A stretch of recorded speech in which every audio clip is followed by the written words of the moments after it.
Qualibat, c'est quelque part une assurance. C'est par rapport à des maîtres d'ouvrage, c'est de leur dire, nous on sait faire. C'est déjà une première différenciation. Là par exemple, on a 4 ou 5 dossiers de révision de qualification Qualibat en cours. À chaque fois, il y a une partie administrative, une partie technique. Une partie administrative, c'est juste que l'entreprise justifie qu'elle a les capacités et qu'elle ait les capacités humaines et techniques pour réaliser les travaux, qu'elle a des garanties, c'est-à-dire qu'elle est assurée sur ce périmètre de travaux, et derrière, il faut qu'elle le justifie par des chantiers de référence. Donc, chantier de référence, ça va être, je fais correctement les choses et je vous le justifie. Et en fonction de ça, le dossier passe devant une commission, et derrière, on sait si on est qualifié ou pas, quoi. Donc, la qualification, par rapport, effectivement, il y a toujours un aspect réglementaire. On respecte les normes en vigueur, le code du travail et les règles de l'art, donc tout ce qui va être système normatif, pour attester qu'on fait les choses correctement, quoi. Donc ça, c'est Qualibat. Et il y a les différentes qualifications, il y a des technicités différentes. Soit c'est la première fois qu'on demande le dossier à être qualifié, on va avoir une qualification technicité courante, c'est-à-dire que voilà, c'est reconnu courant, on sait faire de l'ITE. Après, en fonction des particularités du bâtiment, on va avoir des technicités confirmées, supérieures, exceptionnelles.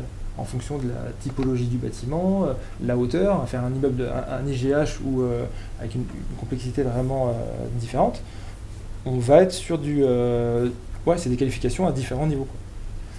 Oui, Qualibat, il y a différents échelons de qualification. Exactement. Il y a la technicité courante et la technicité haute. Et donc, quand M. parlait des IGH, ça veut dire immeuble grande hauteur. Et du point de vue normatif et technique, c'est très complexe. Donc, vous êtes parmi pratiquement les bâtiments les plus difficiles à entamer. Donc, si vous demandez si vous voulez répondre à un dossier en IGH, il faut avoir cette qualification haute de Qualibat. Voilà. En fait, c'est simple et complexe à la fois. C'est juste que l'entreprise, donc on travaille en réhabilitation, rénovation, ravalement et autres.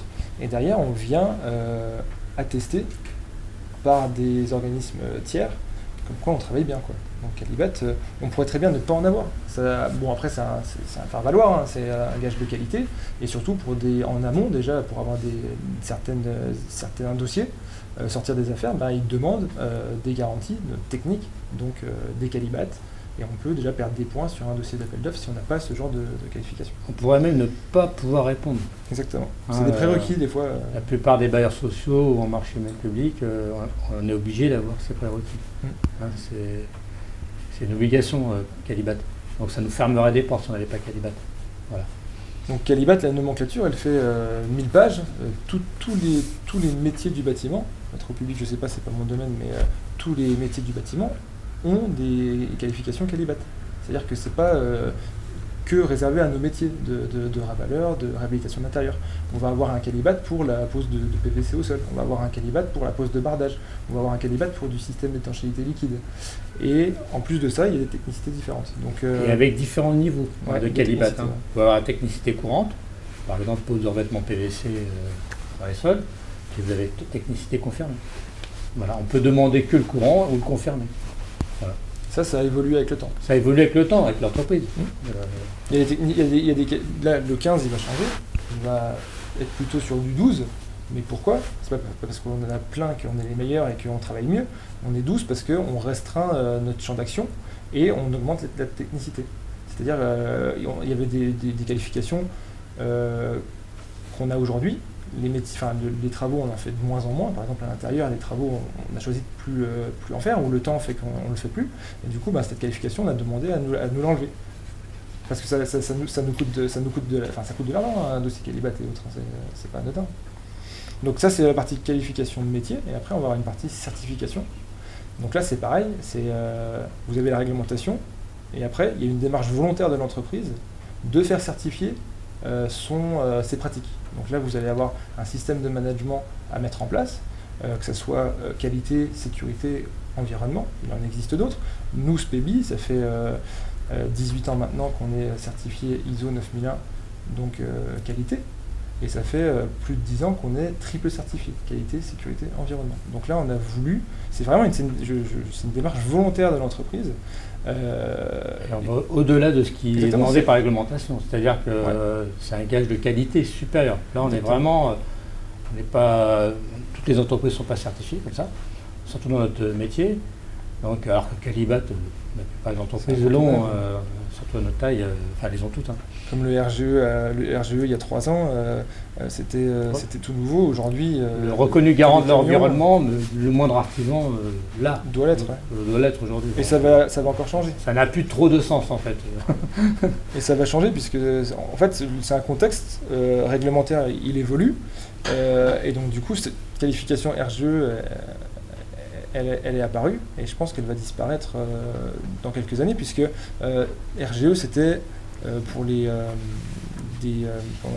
aides financières données aux copropriétaires qui vont faire des travaux de réhabilitation. On était les premiers, enfin parmi les premiers à l'avoir. Exactement. Donc non, ce qui nous met vraiment en avant, nous, c'est la certification. La certification, c'est clair que par rapport à du Qualibat, on est, l'ISO 9001, c'est pas anodin, c'est pas n'importe quoi, c'est un système de management, c'est plein de choses, c'est de la qualité sur de la qualité à chaque fois, du contrôle sur du contrôle. À la fin, avoir le chantier le plus parfait possible. Hein, c'est le but ultime, c'est de contenter notre client. Quoi. Voilà. Donc la triple certification, c'est un organisme pareil, indépendant tiers qui vient en autarcie, enfin pas en autarcie c'est pas le mot, mais qui vient dans l'entreprise au cours d'un audit, que ce soit documentaire ou physique. Hein. Là, on en a un qui arrive dans un mois. L'auditeur vient quand même 5 jours ouvrés en autarcie dans l'entreprise. Il va voir les différents services, voir que tout ce qui est écrit dans le référentiel est respecté. Donc c'est une espèce de checklist. Hein. Et derrière, pour certifier que l'entreprise, elle est garante de qualité, garante de sécurité, garante d'environnement. Donc qu'elle a identifié et qu'elle minimise ses impacts sur l'environnement, sur la santé et sécurité de ses salariés, et qu'elle s'occupe, qu'elle met tout en œuvre pour la satisfaction du client.